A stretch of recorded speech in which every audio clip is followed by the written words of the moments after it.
Whoop. Welcome guys, welcome back to another episode of G-Star Vault with me, G. Here in the vault, the safe place for paranormal evidence. And this episode, we're going back to Bigfoot. Here we are guys, back in the vault. Back with G-Star Vault and back with Bigfoot. That intro took me a long time to record, because I've never revealed this, but, saying safe place for paranormal evidence isn't the easiest line, especially when you've got to say it a lot of times, and if you try and say it fast, safe place for paranormal evidence, it doesn't really work out. So yeah, a couple of retakes there. Also with that intro music, it still does it for me. I still feel like I should be coming onto screen, jumping out of a ball of fire or something. Maybe I could try that.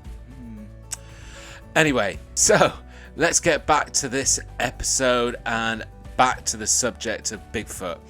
Hopefully all of you have been able to watch a short that I uploaded recently, both to TikTok and to YouTube, because I'm down with the kids. And yeah, and so basically I uploaded that. It was a short version of me analysing this footage. Now I'm going to be honest, I said in that little short, I think this is genuine.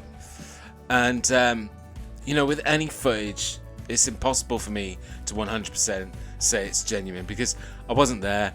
And, but as I go through the analysis, you'll see why I think it leans towards genuine. And, to those that aren't looking carefully, it could just seem like the same old kind of stuff that gets uploaded and could easily be mistaken identity or something in a suit or someone in a suit. So yeah, but we'll get to that as we go throughout the analysis. Also, I am going to try and bring some audio analysis to you. If it works, hopefully, and hopefully it will also go to prove my point genuine. But there are plenty of things that I need to talk about that do kind of discredit this footage, and understandably that's why some of us could look at it and think no. Now, before I play the footage again, for those of you that haven't seen it or just need reminding, I'm going to go through all the points that I think the naysayers or the critical eyes would say that discount this footage. So I'll go through them first now, then I'll play the footage again, then I will give my points that I think move that dial more towards it being genuine or possibly genuine. And then we'll do that audio analysis as part of that as well. All of that will probably be narration later on with me just over the footage.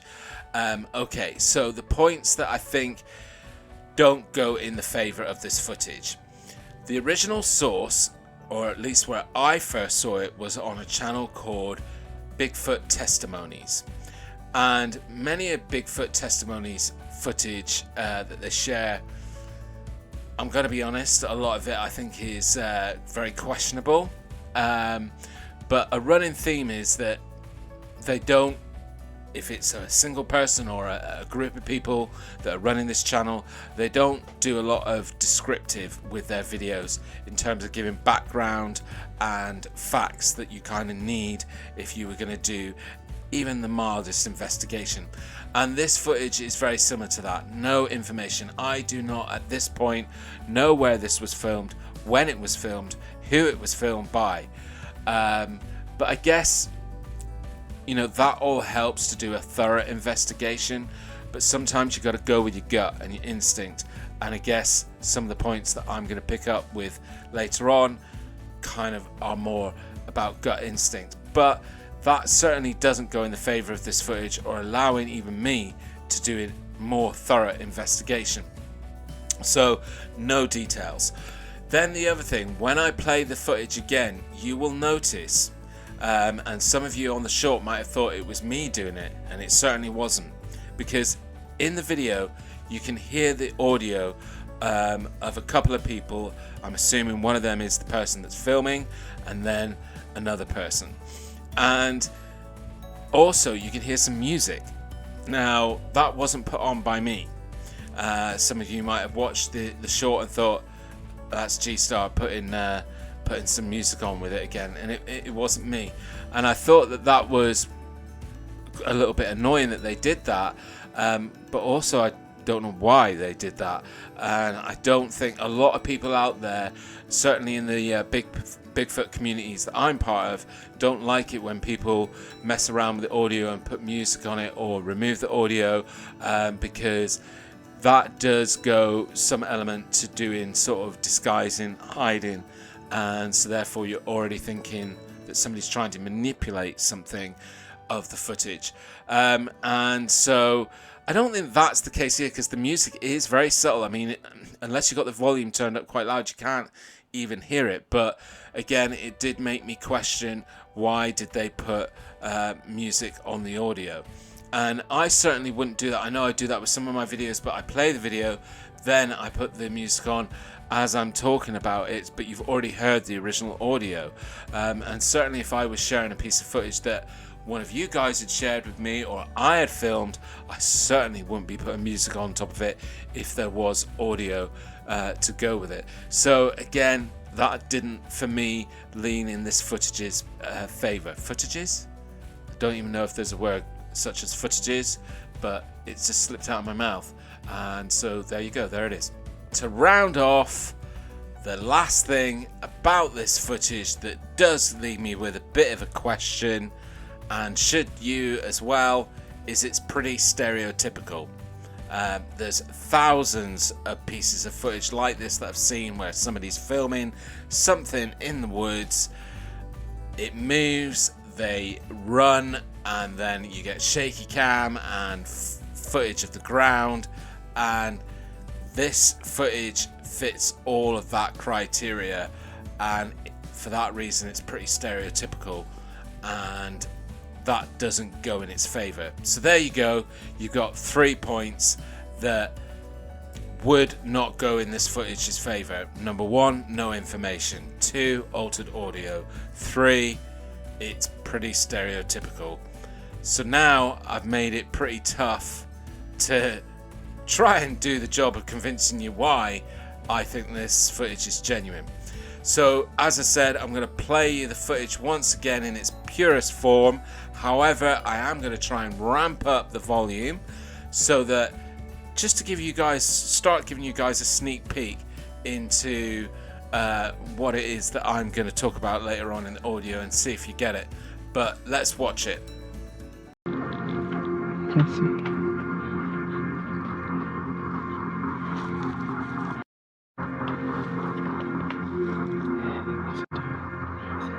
Is it a bear?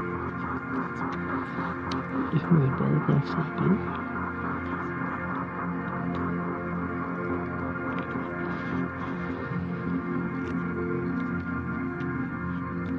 Yeah, I probably should be too close to it. It's kind of cool though. Just go.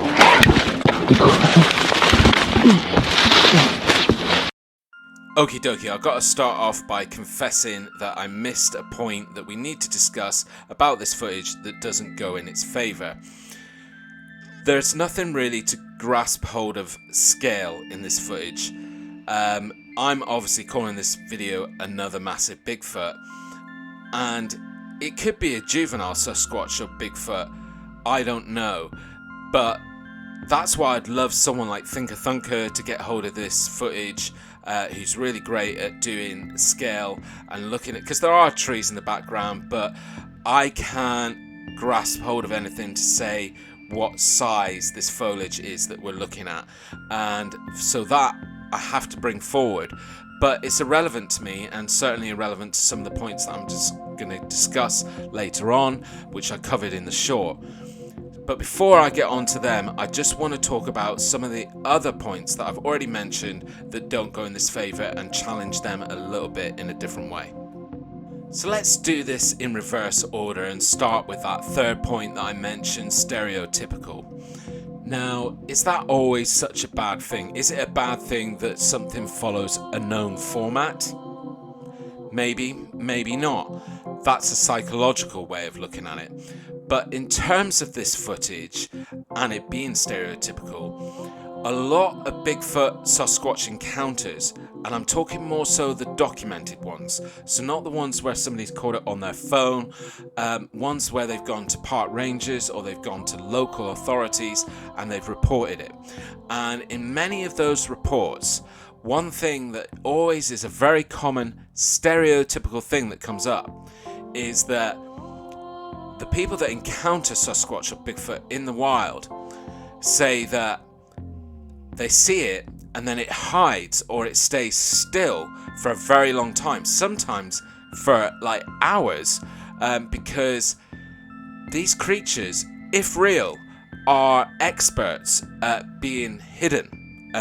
One of the biggest and most common things about skeptics that they'll say on the subject of Bigfoot is, if they exist, why haven't we found one? Well, that may be because over a millennia they've become absolute experts at being xenophobic, reclusive, experts at being hidden. But I'm just going to go on a rant and answer that question, why haven't we found one? Just for all those skeptics out there. So, the fact is that scientists, marine biologists, wildlife experts are finding species that either are unknown or they felt or thought were extinct all the time. Even in the last 7 days, I found or come across 2 articles. One, which was about some dolphins that were discovered off the coast of Indonesia, I think, that marine biologists thought were extinct, and now they've been seen again. And there was another article about, I think it was in Thailand, they came across this snake, which can only be described that looks like a wriggling piece of grass, and they thought that that was extinct as well, and they've just found that. So all of these things are happening in our wildlife, our marine life, and right throughout our animal kingdom. Now, there's 2 things that are probably the catalyst for this sort of thing happening. Number 1, remote location. There are plenty of areas in this world and in our oceans where humanity doesn't very often frequent, only as exploration or necessity or accident, but it's not intentional that we go there very often. So there's big expanses of space in Russia, in Australia, in South America, and oh yes, by the way, the North Pacific West, Canada, Alaska, all these areas where Bigfoot Sasquatch is heavily seen. By heavily seen, I don't mean that there's a high frequency of sightings and encounters, no more than we've had across history. What I mean is, of all the encounters or sightings, a high volume of them happen in these areas, Canada, Alaska, and the Pacific Northwest. Point number 2 that allows something to stay undetected, hidden, is population. A smaller population makes something harder to find, right? If something's endangered, got minimal numbers, it's harder to find.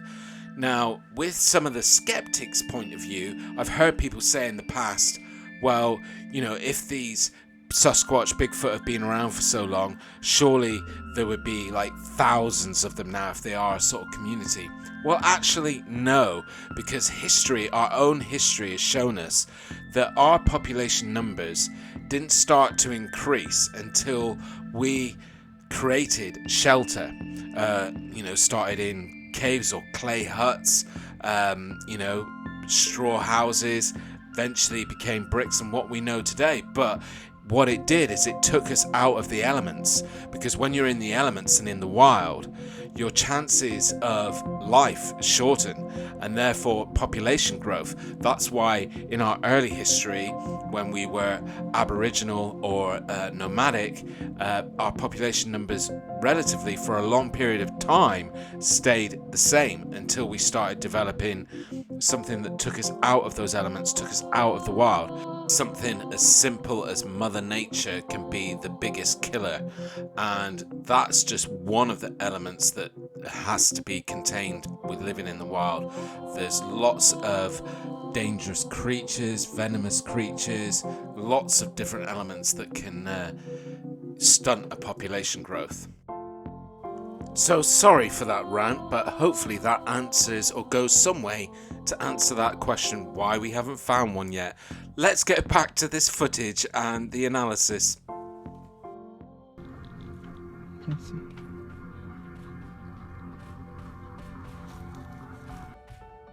Okay, so I said I was going in reverse order, so number 2 would have been that altered audio. I haven't got a counter for that really, because it is quite annoying that they put music on there when there was obviously an original audio that they're playing as well. However, as you know, I've got some audio stuff to talk about later, but I can't really argue that one. So let's go straight to number 1, which was no information. It is pretty damning, the no information part, because ultimately, for all we know, this could have been filmed in 2005 in Portugal or Scotland or somewhere like that, and we'd have a very different opinion of what we think we are seeing. However, as I said at the beginning of this video, sometimes you've just got to go with your gut and go with your instinct. Sometimes we don't have the details, but our eyes can still let us know what we're seeing, and we can still discuss it and think about it. And that leads me nicely on to the points that I covered in the short. I'm not going to go through them fully, but let's cover some of those stills. So firstly, I used a still just to show you guys and bring your eye to where the creature is throughout most of the footage, because actually the movement in this footage is only in the last sort of 4 seconds. And it was at this point when I was looking at a lot of the beginning part of the footage, and like a lot of your comments already to the short that I uploaded, where people are going, no, it is just a bear. And you know, initially I thought it was a bear, but then I shared a still later, this one that's on the screen now, and in the short I had like an arrow pointing to show you where the arm is. You can see it better watching the footage, slowing it down. When it gets into motion in those last 4 seconds, you see an arm swing. And although bears, I've seen them walk on their hind legs, they can hold their arms and hands very much down their front and side. They can't really swing them. They don't move around the side because they're actually in their front. So for me, that's a key bit of evidence. To help show you that arm movement, what I'm going to do is a scrubbing. So here you go. Short 2 second scrubbing back and forth of the movement of the arm.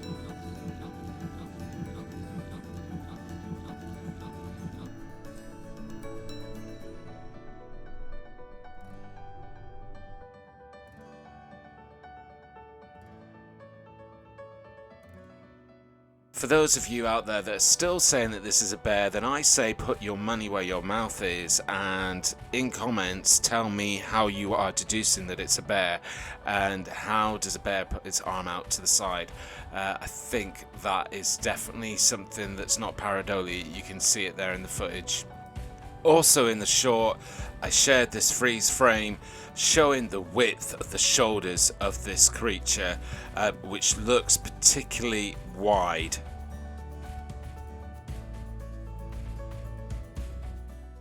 Right, let's get to the audio analysis of this footage, and there are 2 parts to the audio that I want to highlight to you guys.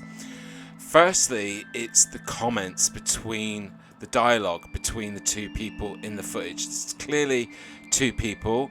From what I can discern, they're male, possibly in their late teens, early 20s, judging by the tone and pitch of their voice. However, if you listen to their dialogue, it's very, very natural and doesn't seem staged at all. And you have to ramp up the volume to be able to even fully hear what they're saying. So it's not like they wanted what they said to be heard, but what they are saying sounds really genuine. Here's what few lines of dialogue I can make out.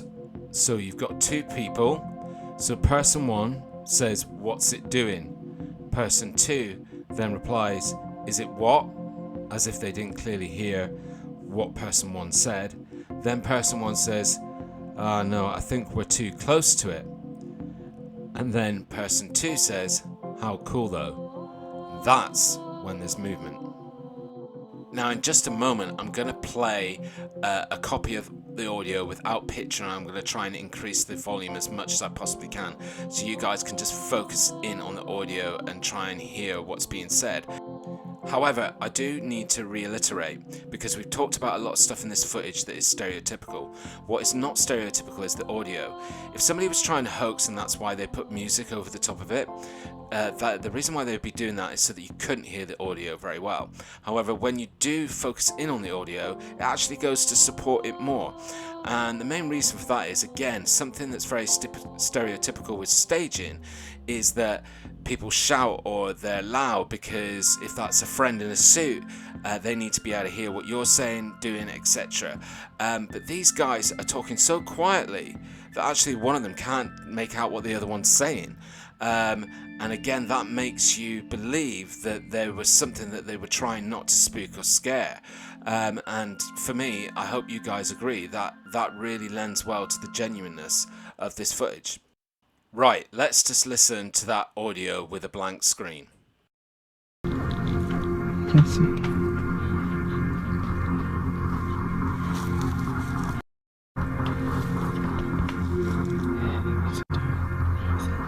Is it a bear?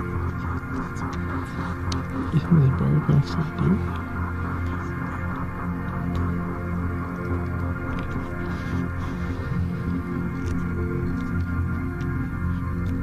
Yeah, we probably should be too close to it.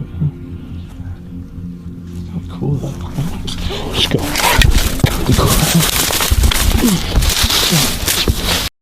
Hopefully you got a good listen to that and you agree with me, but it just seems very, very genuine.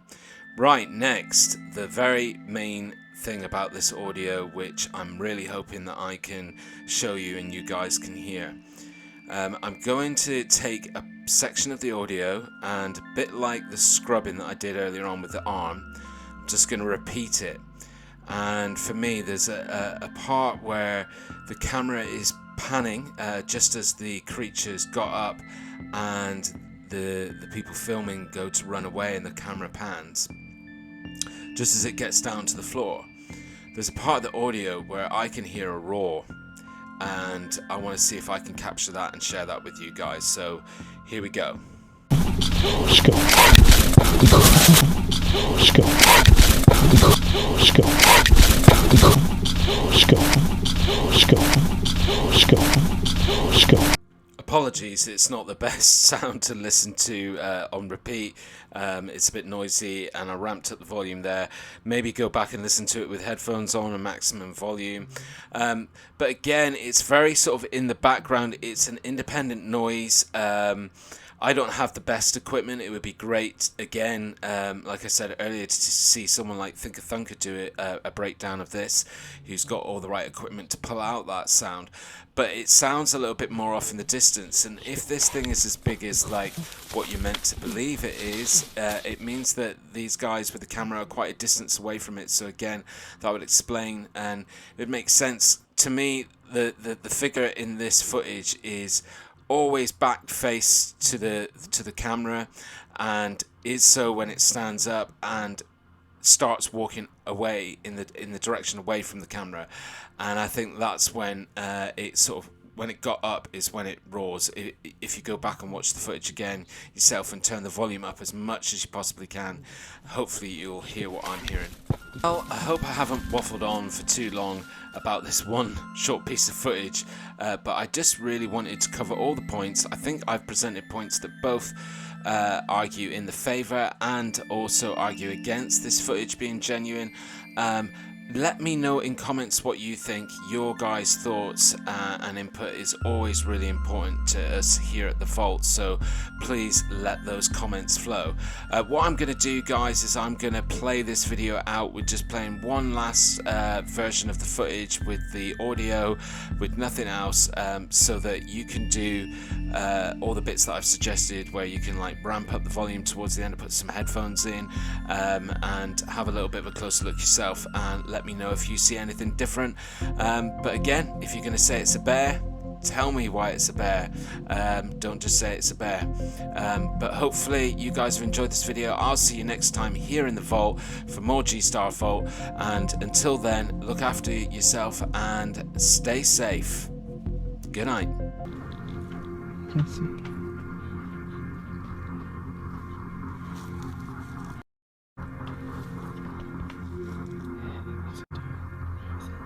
Does he think it's a bear? You think there's a bear next to the deer?